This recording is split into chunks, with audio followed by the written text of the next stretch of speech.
Et Agathe, derrière cette bouteille de vin, il y a une étiquette avec plein d'informations que je comprends pas. Il y a des logos, il y a des QR codes. Tu pourrais pas m'aider à comprendre? C'est vrai que c'est un peu compliqué, on peut s'y perdre, mais on va analyser tout ça ensemble. Tiens, regarde bien l'avant de la bouteille. Tu y aperçois d'abord le nom du vin. Par exemple, ici, Château des Tourtes ou encore Château au Bézac. Souvent, c'est suivi du millésime, c'est-à-dire l'année où le raisin a été récolté. C'est pas forcément obligatoire, mais c'est un super indicateur, et notamment pour des vins de garde par exemple. Tu verras ensuite l'appellation. Ici, Blaye-Côte de Bordeaux. C'est une appellation d'origine contrôlée. Ça signifie qu'on suit un cahier des charges strict pour garantir à la fois l'origine et la qualité du vin. Maintenant, si tu tournes la bouteille pour découvrir la contre-étiquette, tu trouveras souvent un petit mot sur le domaine, un aperçu de l'histoire, une sorte de carte d'identité du château et du vin finalement. Tu peux aussi y lire des informations pratiques, comme les cépages utilisés, la température du service, si le vin mérite ou non d'être carafé, ou bien des suggestions d'accords mets et vins. Des détails bien utiles pour ceux qui veulent débuter sereinement. Et à présent, un QR code doit obligatoirement te renvoyer à davantage d'informations sur le produit. Tu y retrouveras les éléments nutritionnels, mais aussi les ingrédients.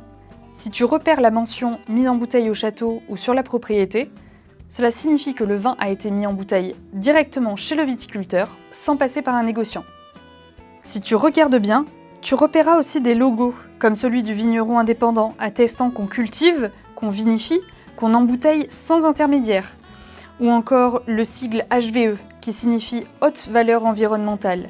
C'est un label qui indique qu'on veille à préserver la biodiversité. Sur certaines cuvées, tu verras aussi le logo AB pour l'agriculture biologique. Ça, c'est le vin bio. Ce genre de vin répond au cahier des charges européen qui régule le process de production à la fois dans les vignes et dans les chais.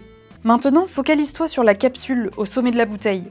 Si elle est verte, cela indique un vin en appellation d'origine contrôlée.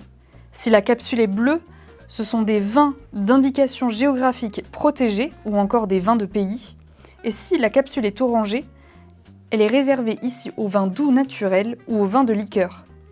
Si tu regardes encore plus attentivement, tu verras parfois une petite Marianne, symbole de la République, avec une lettre juste à côté ou encore une mention.